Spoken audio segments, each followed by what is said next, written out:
दोस्तों ये कहानी एक ऐसे आदमी की है जिसको चुल मची थी कि वो अमेज़न के खतरनाक जंगलों के बीच में जाएगा और वहां पर पाई जाने वाली प्राचीन चीजों पर रिसर्च करेगा। लेकिन वहां जाते ही वो एक ऐसे कबीले के हत्थे चढ़ जाता है जहां पर सिर्फ औरतें ही रहती थी और वो सभी औरतें उस आदमी से अपने लिए बच्चा चाहती थी। तो कहानी की शुरुआत में हम टोनी नाम के एक आदमी को देखते हैं जो कि अपनी बोट पर बैठकर अमेज़न के खतरनाक जंगलों के बीच में घूम रहा था। टोनी को प्राचीन चीजों का बहुत शौक था और उसका यही शौक उसे यहाँ ले आया था। उसे कहीं से पता चला था कि जंगल में एक प्राचीन कबीला है और उनके पास कई तरह की प्राचीन चीजें रखी हैं। बस तभी से टोनी उस प्राचीन कबीले और उनकी चीजों को देखना चाहता था। वहीं टोनी के साथ उसका दोस्त टिल्लू और कुछ लोकल आदमी भी थे। अब उनकी टीम लगातार आगे बढ़ रही थी पर तभी उनकी नजर दूसरी बोट पर पड़ती है जिस पर नदी के लुटेरे थे। वो लुटेरे टोनी की बोट को रोककर उस पर हमला कर देते हैं। टोनी भी उन लुटेरों का मुकाबला करता है और उसकी टीम भी उनके साथ बहादुरी से लड़ती है, पर क्योंकि लुटेरों की संख्या काफी ज्यादा थी तो टोनी की टीम ज्यादा देर तक उनका मुकाबला नहीं कर पाती और सभी लोग मारे जाते हैं। वहीं टोनी और टिल्लू अपनी जान बचाकर वहां से भाग जाते हैं और किसी तरह से जंगल में घुस जाते हैं। उन दोनों को कुछ नहीं पता था कि वो कहाँ हैं और उनको मदद चाहिए थी, इसलिए वो दोनों जंगल की ओर चलने लगे। लेकिन थोड़ी देर चलने के बाद ही टोनी की तबीयत खराब हो जाती है और वो बेहोश होकर नीचे गिर जाता है। दरअसल उसे एक सांप ने काटा था और टिल्लू उस सांप को देख लेता है। तभी वो जल्दी से कुछ जड़ी बूटियां ढूंढकर उसे टोनी को खिलाता है ताकि उसकी जान बच सके।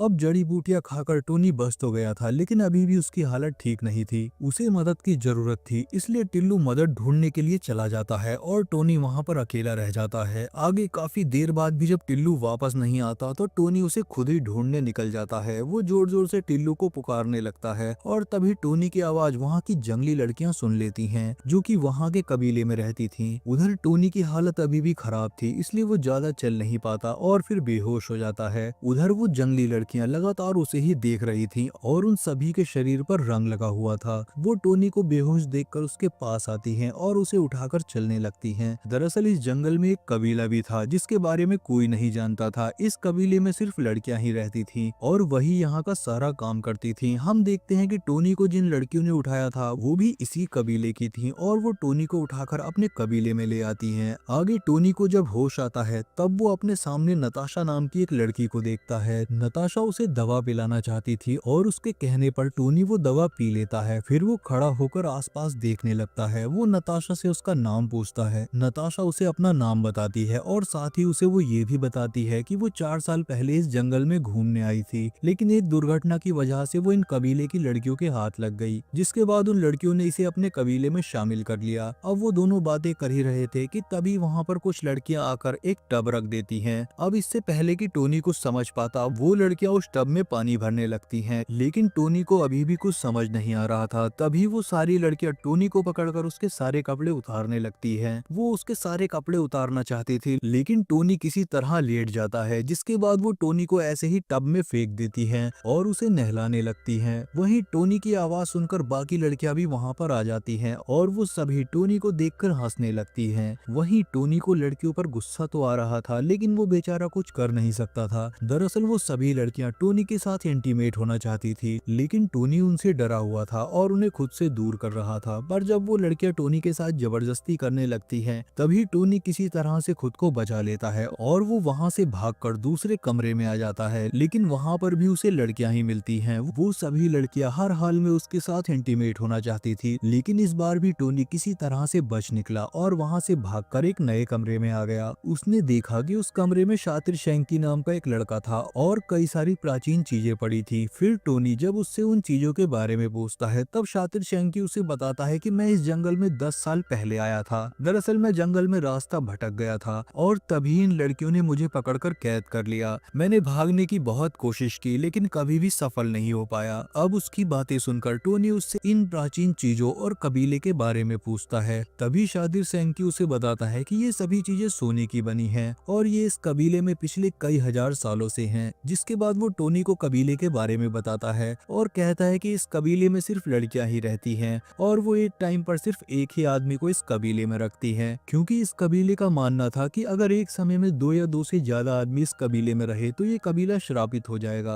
और यहाँ की लड़कियां सिर्फ उसी आदमी के साथ इंटीमेट होती हैं जिसको वो कैद करके लाती हैं और वो सभी सभी लड़कियां उसी के बच्चे को जन्म देती हैं, लेकिन अगर पैदा हुआ बच्चा एक लड़का होता है तो उसे उसी वक्त मार दिया जाता है, और अगर वो लड़की होती है तो उसे पाल पोस कर बड़ा किया जाता है। शातिर शेंकी बताता है कि मैं भी कई लड़कियों के साथ इंटीमेट हुआ हूँ और मेरे भी कई सारे बच्चे हैं, लेकिन अब मैं कमजोर पड़ चुका हूँ और मेरे अंदर इतनी ताकत नहीं बची है कि मैं उनको और बच्चे दे सकूं। इसलिए अब ये जिम्मेदारी तुम्हारी है, तुम जितना हो सके उतना इन लड़कियों के साथ इंटीमेट हो और उनके बच्चों के पिता बनो। इसी दौरान नताशा उसके पास आती है और शातिर शेंकी को अपने कमरे में जाने को कहती है। उसके जाते ही टोनी नताशा से बात करने लगता है, पर तभी नताशा उससे कहती है कि मैं तुमसे ज्यादा बातें नहीं कर सकती। और इसी बीच बुलबुल नाम की एक औरत भी उनके पास आ जाती है। हम देखते हैं कि नताशा इस कबीले से बाहर की लड़की थी, तो वो टोनी से ज्यादा बातें नहीं कर सकती थी। वो यहाँ पर बस एक नौकरानी थी और उसका काम सिर्फ साफ सफाई का था। अब नताशा को टोनी के साथ देखकर बुलबुल को गुस्सा आ जाता है, लेकिन नताशा को उसके गुस्से का पता चल जाता है और वो टोनी को बुलबुल के पास जाने को कहती है। वहीं उसकी बात मानकर टोनी उसके पास चला जाता है ताकि वो उसका गुस्सा शांत कर सके, पर तभी नताशा उससे कहती है कि तुम्हें इसके साथ इंटीमेट होना होगा, तभी जाकर इसका गुस्सा शांत होगा। अब उसकी बातें सुनकर टोनी उसकी तारीफ करने लगता है और कहता है कि तुम्हारा फिगर तो बहुत ही अच्छा है। वहीं बुलबुल भी अपने फिगर की तारीफ सुनकर खुश हो जाती है। अब इससे पहले कि वो उसके साथ इंटीमेट हो पाती, तभी वहाँ पर कुछ और लड़कियां भी आ जाती हैं और वो टोनी को पाने के लिए बुलबुल के साथ लड़ने लगती हैं। वो सभी लड़कियां टोनी के साथ इंटीमेट होना चाहती थी, इसलिए वो सभी आपस में ही लड़ने लग जाती हैं और वहीं टोनी उनसे बचकर निकल जाता है। फिर थोड़ी देर बाद टोनी को एक बड़े से कमरे में लाया जाता है। इस कमरे में कबीले की रानी थी और टोनी को उसके सामने पेश किया जाता है। वहीं रानी की खूबसूरती को देखकर टोनी उसके पीछे बावला हो जाता है, लेकिन तभी वो सभी लड़कियां टोनी पर फिर से झपटने की कोशिश करने लगती हैं, लेकिन तभी रानी के कहने पर सभी रुक जाती हैं। इसके बाद रानी के इशारे पर टोनी के पास 2 बर्तन रख दिए जाते हैं जिसमें कुछ तो रखा हुआ था।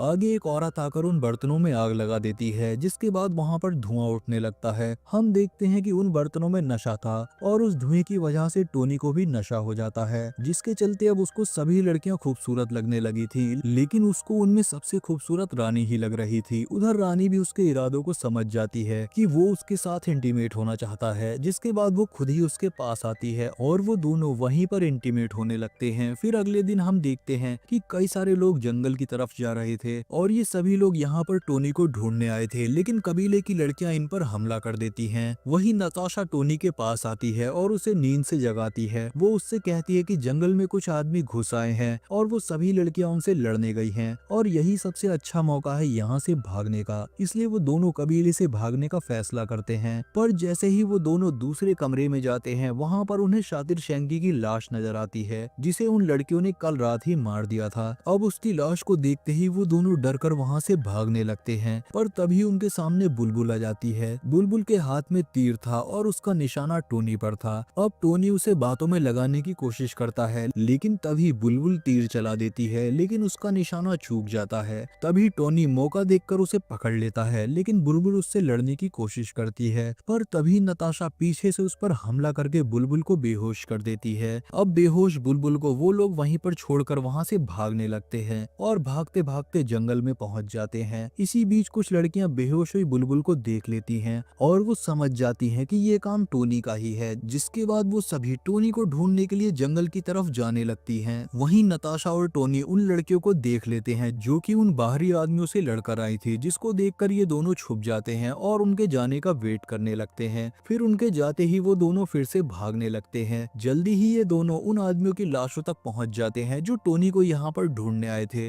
पर बेचारे उन औरतों के हाथों कुत्ते की मौत मारे गए। अब उनकी लाशों को देखकर नताशा तो बहुत ज्यादा घबरा जाती है, पर टोनी जैसे तैसे उसे संभालता है, जिसके बाद वो दोनों फिर से भागने लगते हैं। लेकिन इसी दौरान फिर से उन्हें वो लड़कियां दिखाई देती हैं, जिन्हें देखकर वो फिर से छुप जाते हैं। पर तभी नताशा के कहने पर टोनी एक पेड़ को काटता है और फिर उसके रस को अपने शरीर पर लगा लेता है। दरअसल ये वही पेड़ था जिसके इस्तेमाल से शरीर पर हरा रंग लगाया जाता था और इसका इस्तेमाल दुश्मनों से छुपने के लिए किया जाता था। फिर जल्दी ही वो दोनों हरे रंग के हो जाते हैं और फिर वहाँ से भागने लगते हैं। अब भागते भागते वो दोनों एक झील के पास पहुँचते हैं और उसमें से तैरकर जंगल की दूसरी तरफ पहुँच जाते हैं। अब वो दोनों कबीले से काफी दूर निकल आए थे, लेकिन अभी भी वो लड़कियां उनके पीछे ही लगी हुई थी। उधर उन दोनों की नजर एक टापू पर पड़ती है जो कि नदी के बीचों बीच तैर रहा था।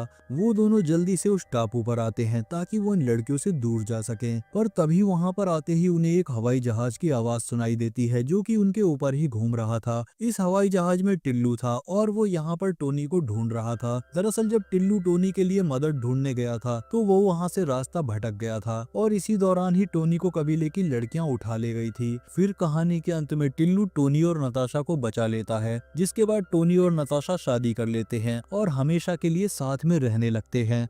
और दोस्तों इसी के साथ ये मूवी यहीं पर खत्म हो जाती है।